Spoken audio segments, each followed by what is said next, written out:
Okay, hey everybody, this is Grace. In this video, I'm going to talk about a strange kind of, as Sasha felt, phenomenon that was occurring where she lived in Victorson County, Texas. Now, she pronounces her name Sasha, and she works. She's an older woman, and she works at a part-time. She's wealthy. She has the money. She doesn't really need to work, but she travels a lot, and she always has. So she's worked as she works at the, like I said, the radio station, and she wouldn't mind it if somebody else had taken over what she does, but there is not anybody else that wants that job. People in Victorson County, they basically don't travel outside of it. They like their lives there. They have their own culture. It became such a, their own norms became traditions, and all that became their own culture, different from the outside. They're kind of secluded too, from other places, and they like it. They like it their way. They're not all that interested in outside, and if they want to go, they go, but it's just not their norm. It's not their norm to do. And it's a very wealthy, except for some areas, but very wealthy overall county, and has a lot of great variety, and population-wise, ages, ethnicities, so on and so forth. Oops, wrong lane. But they really don't travel much outside of it, like I said. But she does. So she knows. She's been to a lot of places. That's her thing.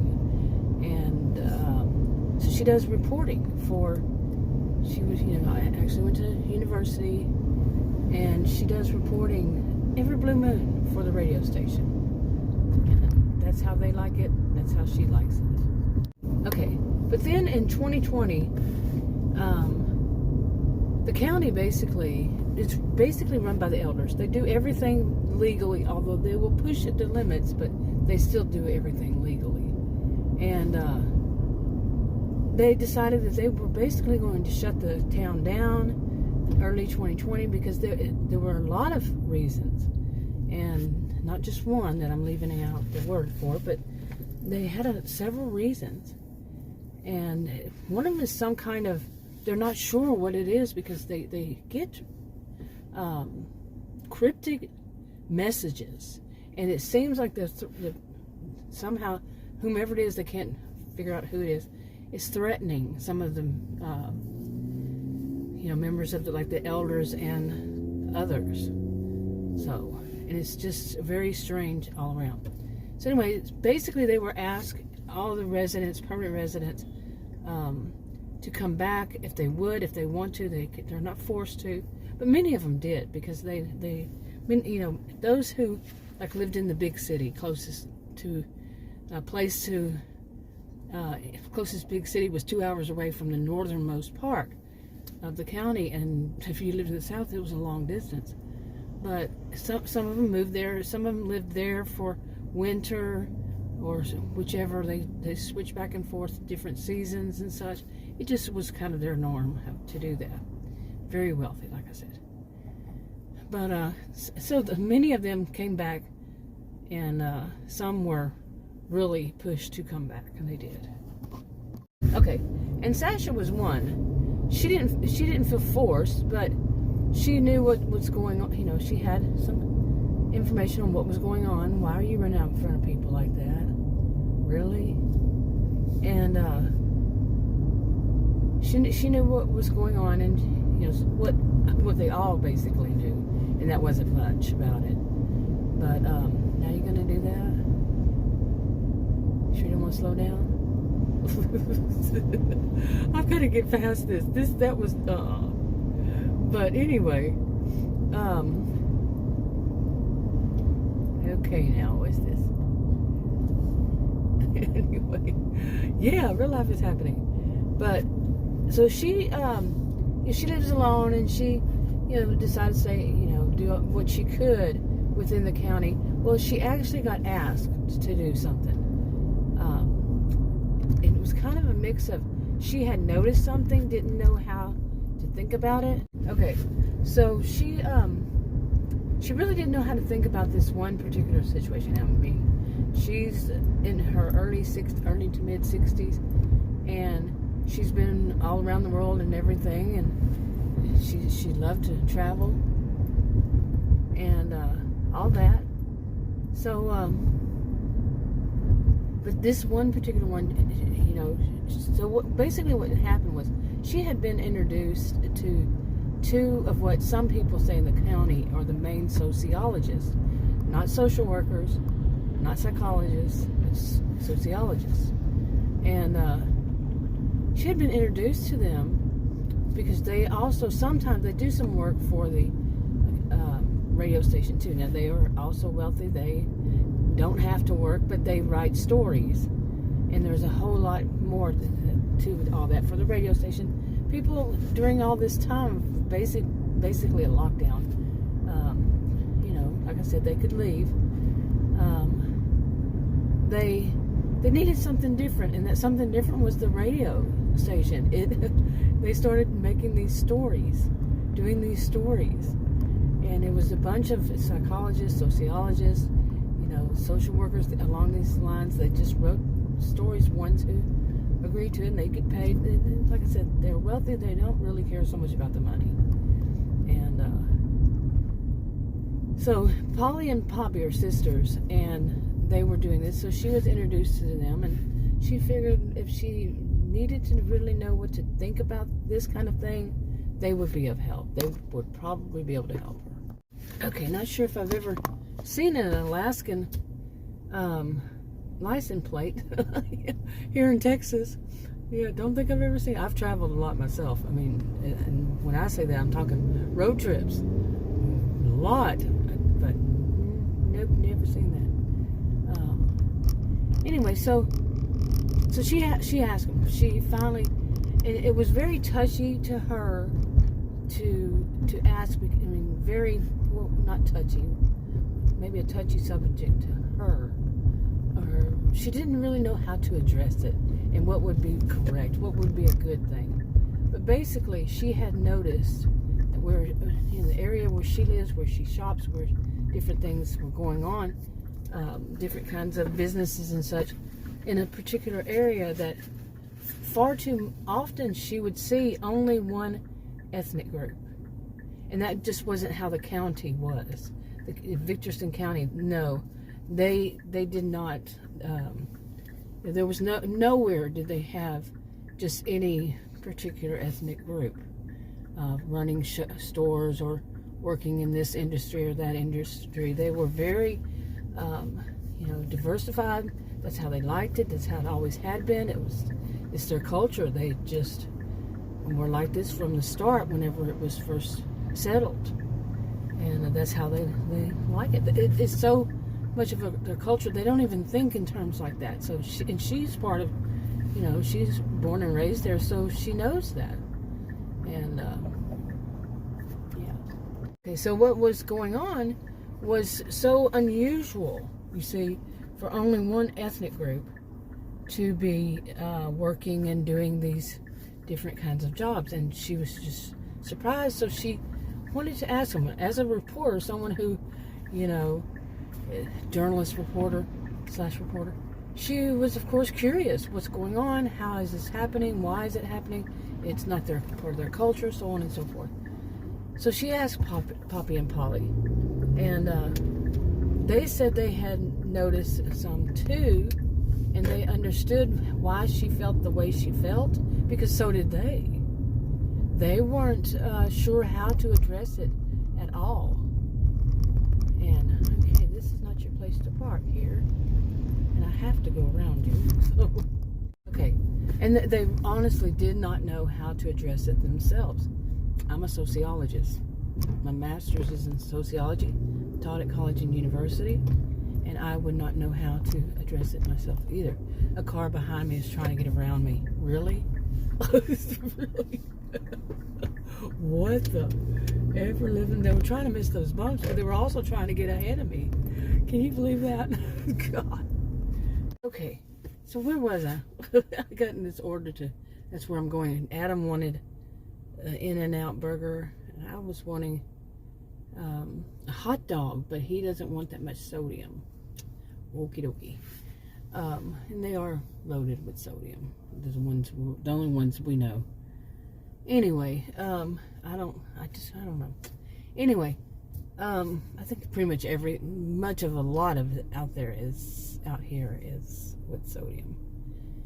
So anyway, not everything, but yeah, I'm not talking about here. I'm talking about out around where we live. So go back to Polly and Poppy.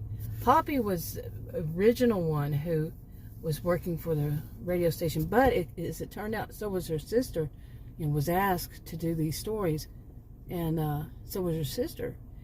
And anyway, they've been working on that and everything, so they got introduced. And then Sasha, she, like I said, she asked, and they didn't really know how to address it, but it is a strange situation where Polly and Poppy, they started talking about collective narcissism, group narcissism, and they are beginning to wonder that if these are people who it's kind of confusing about how the county does it, but people can move there from outside, but they can't own property unless they were in some way related to the original settlers, which goes way back, okay? And they can't buy property within most of the county. Yeah, imagine how that is. But because basically all of the county people already own it through their families, and it's been put, they inherit it, and so they already have owners to the property. You see what I'm saying? Ooh. Okay, that was not very smart. Oh, I'm not gonna be able to get out of here. Okay, what a mess. Somebody had parked their big, it's a diesel, but I think they carry stuff all the way on the back. That wasn't making any sense, but they parked it on the road that comes into this mall, and they parked it on the left side. And I'm like, really now? And everybody was confused. How are they going to get around it? Where do they go? What are they going to do? It's like, wow, that's not a parking spot. Definitely. It has these red things saying, no, you don't park there.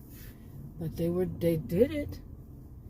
And everybody was confused. Who goes where, what? I mean, I knew who goes first, but yeah.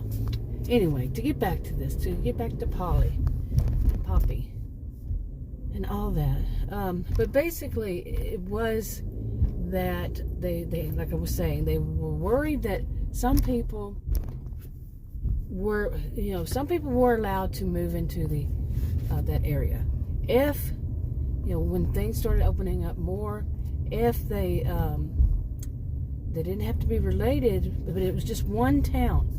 If they had been a part of these computer geeks, these are people who were, many of them were the computer geeks that started off all this. I can't see around it, but started off all these.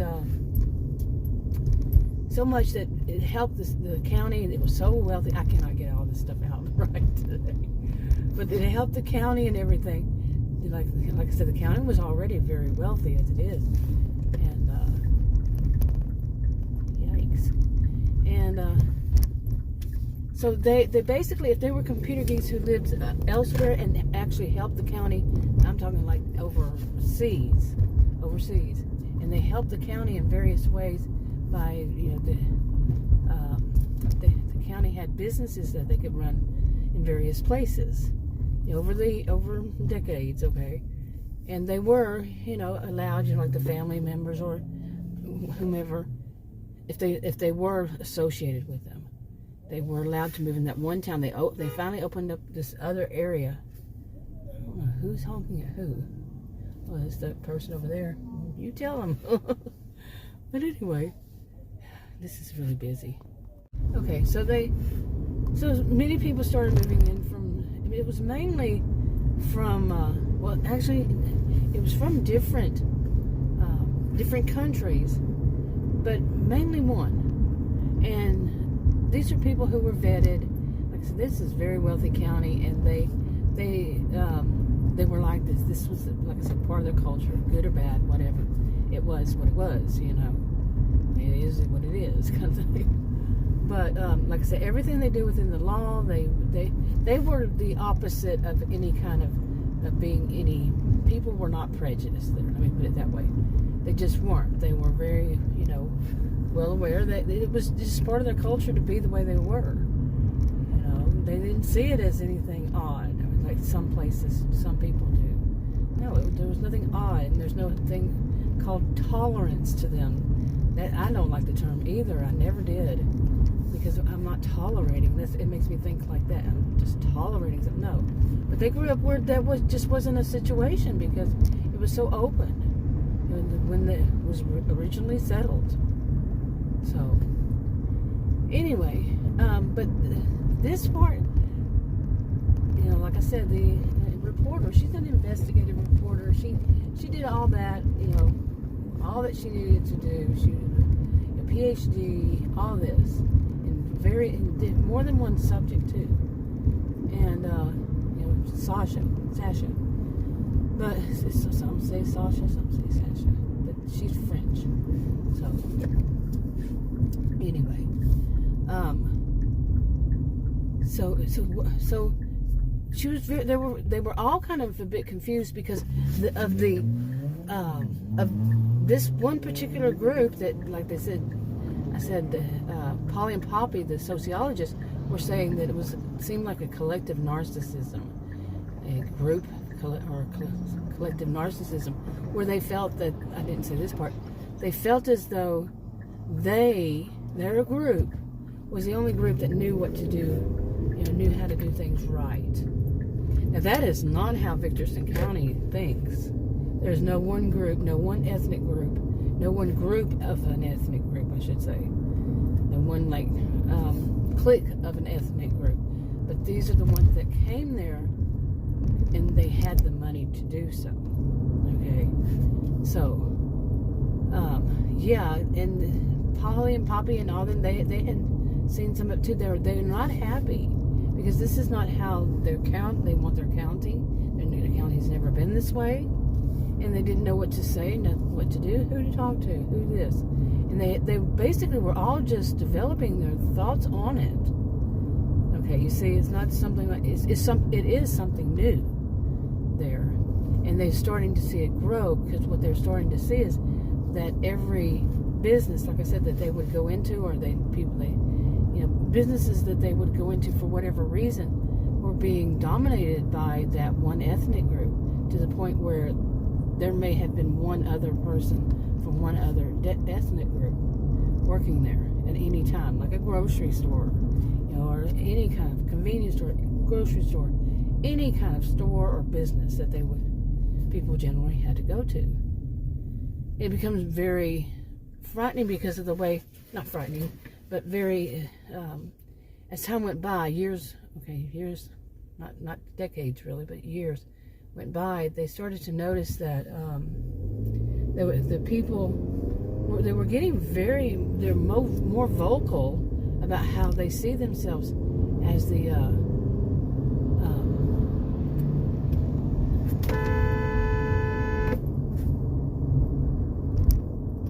what the crap? Did you see that? And then what was that license plate? Serious.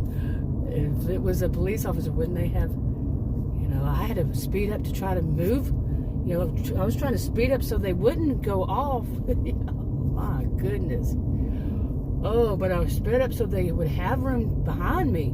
No, they wanted in front of me. They're going at least 50, 56. Well, let's see, it's 40 right here. I'm going 40 right now. They're going about 70, 80. Scary crap, really. People do that? I don't know. I'm going to look at it and see what that license plate was. If it may have been some kind of law enforcement, because I didn't recognize it. And yeah, boy, my heart's beating fast. Can you tell? Seriously.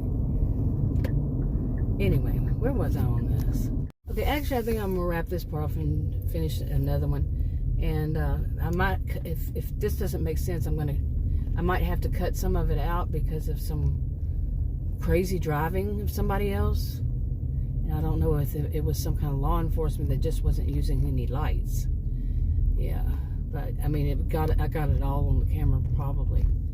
But so anyway, I'm gonna wrap this up, do more later. Talk to you on another video. Bye.